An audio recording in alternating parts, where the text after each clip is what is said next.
Like and subscribe or this will be in your bed tonight. Don't risk it. r/entitled parents. Stories of moms or dads thinking that because they have kids they are entitled to everything.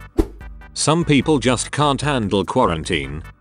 Some backstory. I live at home with my family, and while I'd be happy to stay inside during quarantine, they insist I have to go outside for an hour a day while maintaining social distancing. I'm pretty lazy, so what I usually do is I walk to the nearby high school. It's absolutely huge, and I climb on the roof and just sit there listening to podcasts and playing mobile games. The part of the roof I usually sit on is a little ledge overlooking the parking lot and adjacent basketball court, and it's only about a 6-foot drop onto some stairs. Not even proper roof.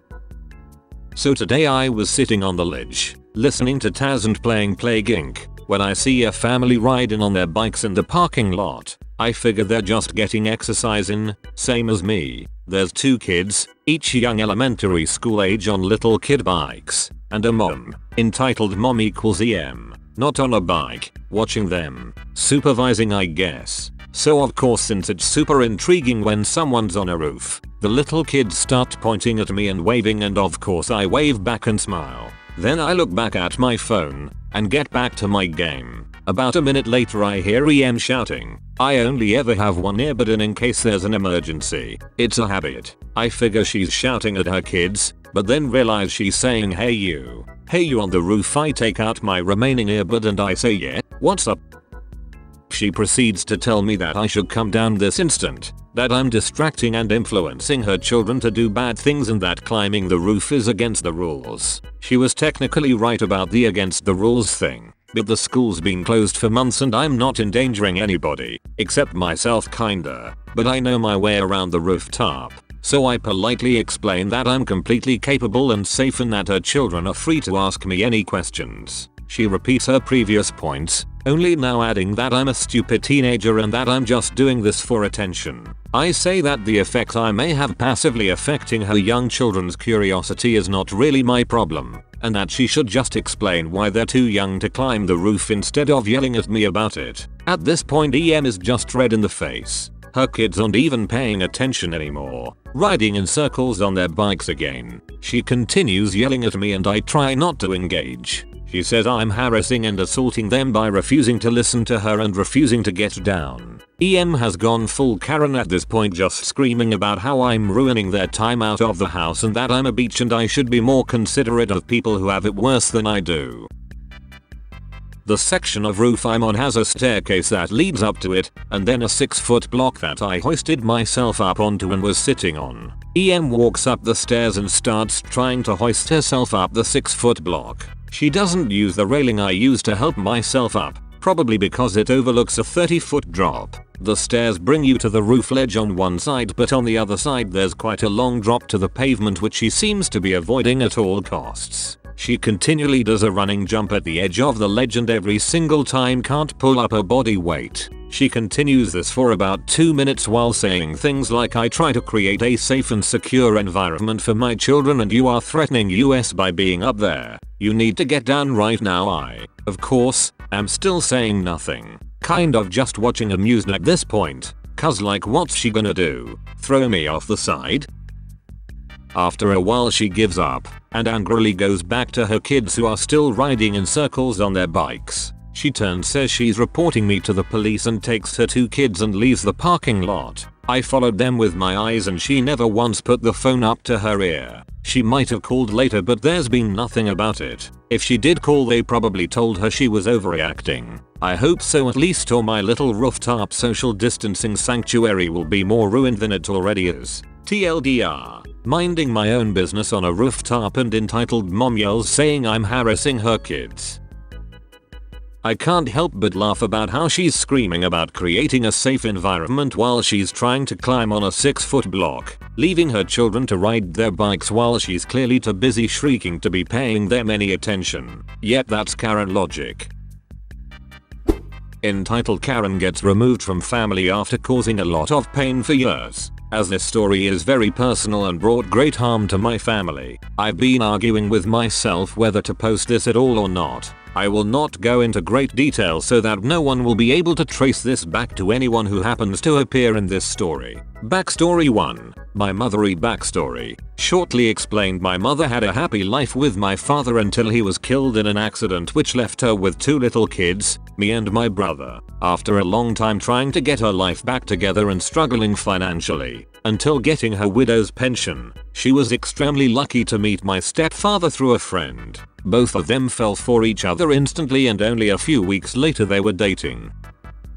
Backstory 2. My stepfather's backstory. So my stepfather, who is the most kind, loving and caring person in the world, was married to this Karen in his early life and had a daughter with her. But, as Karens are, she wasn't satisfied with only my stepfather and had an affair with another guy she felt had a bigger career ahead. And after it came out, my stepfather of course divorced her. She moved with her affair across the country. I wanna say at this point that her affair later left her for a younger woman. So karma for that. But as they had a daughter together, she was of age at the time of the divorce. My father kept a friendly relationship with that Karen only for his daughter. So now that the scene is set, let's get into all the things that have happened ever since my mother and stepfather have started dating.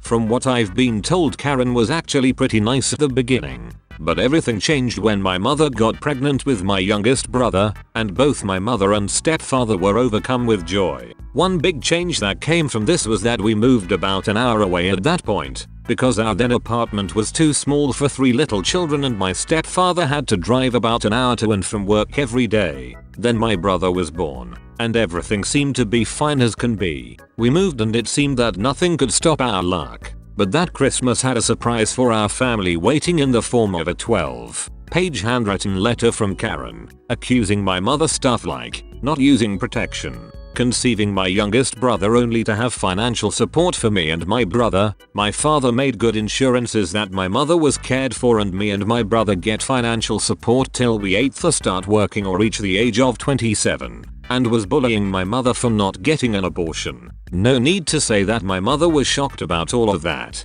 She and my father sat together and started to write a letter back, telling her to leave us alone and to never contact us again. We thought that was it, but as Karens are, they don't stop until they have spoken to the manager. Well, Karen's approach was to get her daughter, no blame goes towards her, involved and get her to spread her hate towards my mother. And, as manipulative as Karens can be, it worked. It created a lot of friction between my mother and stepfather, as my stepsister didn't say anything bad in front of my stepfather. From what we all learned later, my stepsister got pregnant during a semester abroad, about the time my youngest brother was born, and had gotten an abortion, pressured into by Karen. And all without telling my stepfather a single thing. And my stepsister was in shock about everything once she met my youngest brother. And that piece of human waste Karen used her guilt and her feelings for her own campaign, telling her that my mother wanted to bind my stepfather to her by getting pregnant with his child and that she was standing in the way of Karen and my stepfather getting back together. After years of trouble when my stepsister was around for a visit, me and my brothers were often at friends' houses when that happened. After years of Karen sending hate letters to my mother, even though we told the post not to deliver letters from her, Karen's web of lies and hate broke when she contradicted herself and the entire story was exposed. This led to a long talk between my mother, stepfather and stepsister, which cleared up a lot of things and got them back to talking ground. We banished Karen's lies out of our lives, and while my stepsister still has contact, I don't know to which degree, we were finally Karen free. You'd think the story would end here, but it doesn't. Karen's campaign, while blocked from us directly, was now being conducted through my stepfather's siblings. As my stepfather's family has regular gatherings, my stepaunts and stepuncles maintained a kind of good relationship with Karen, hearing nothing of her craziness, as it is none of my relatives' problems. So Karen starts feeding them some of the lies she told previously and some new ones to my relatives, and some of them leak through towards my mother and all those old feelings from years of harassment come back up. leading to old arguments and to my mother stating that she won't come to family gatherings anymore while such blatant lies were spread about her. So my father starts clearing up the lies that Karen has spread and everything seems fine. Until 3 years ago at the birthday party of one of my step-aunts. As most of the birthday parties, it's a big family gathering, and lo and behold, guess who got invited? Because my stepsister became a mother just weeks earlier? You guessed it. It was Karen. And guess what that ducking beach says as a greeting to my youngest brother, while he was standing next to me, my other brother, my mother and my stepfather? She ducking greets him with, "Look how tall you've grown." At that point we all were just standing there in shock, trying to grasp what that beach just said. After all the shit she wrote, trying to bully my mother into an abortion, she had the audacity to look my brother in the eyes and say that. Looking back, I should have probably punched her in the face, but as I was so utterly shocked that someone actually would say something like that I was just standing there dumbfounded, unable to do anything until a few of my cousins, they don't know the entire story, away from there. We stayed there for the dinner, but left quiet soon after, because that waste of space was not only insulting my brother, bullying my mother, but openly started hitting on my stepfather, who was disgusted that she was invited to a family gathering, while she was neither friend nor family. After an enraged ride home, he gave his siblings an ultimatum: either invite Karen to a party to never see him again, or expel Karen from all family related activities, because he doesn't want her or her negativity anywhere close to his family. I would love to say that this story has a happy ending, as in getting her arrested or a restraining order on her, but at least she's out of our lives. Best thing to come after graduation from uni, ending my half-orphaned pension. My stepfather will legally adopt me, and Karen, if you by any chance read this, duck you. These entitled parents really do make you sick, am I right? Make sure to subscribe for more daily videos. This is the Reddit Medic. It's a goddamn pandemic. Sub for daily videos. And don't forget to spread it. I'm a exit. Peace.